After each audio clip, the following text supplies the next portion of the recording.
நேற்று முன்தினம் மட்டுமே 24 மணி நேரத்தில் 12 பாலியல் பலாத்காரங்கள் தமிழகத்தில் நடந்திருக்கிறது.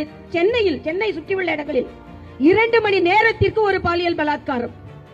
ஆனால் சிங்கப்படையை அமைத்து விட்டேன் என்று சொல்லும் முதலமைச்சர் அவர்களே, எங்கே போனார்கள் உங்களது சிங்கப்படை? இந்த குழந்தைகளை குத்தி கொதறி கசக்கிக் கொண்டிருக்கும் ஓநாய்கள் உங்கள் சிங்கப்படைக்கு தெரியவில்லையா என்ற கேள்வியை நாங்கள் கேட்கிறோம். அதாவது அரியலூருக்கு போனார். அன்று நீட் பிரச்சனைக்கு உடனே அரியலூருக்கு ஓடி போனார். ஆனால் இன்று குழந்தைகள் பதைக்க பாலியல் பலாத்காரம் செய்யப்பட்டு அவர்கள் கொலை செய்யப்படுகிறார்கள். ஒரு இடத்திற்கு கூட முதலமைச்சர் சென்று பார்க்கவில்லை.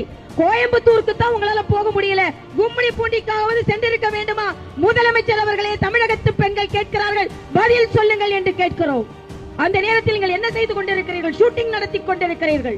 ஒரு சின்ன பதற்றம் இருக்கிறதா முதலமைச்சர் முகத்தில்? இதை நாம் வன்மையாக கண்டிக்கிறேன் என்ற வகையில் ஒன்றை மட்டும் முதலமைச்சர் அவர்களே, நீங்கள் மரியாதைக்குரிய பாரத பிரதமர் மோடிஜியிடமிருந்து ஒரு பாடத்தை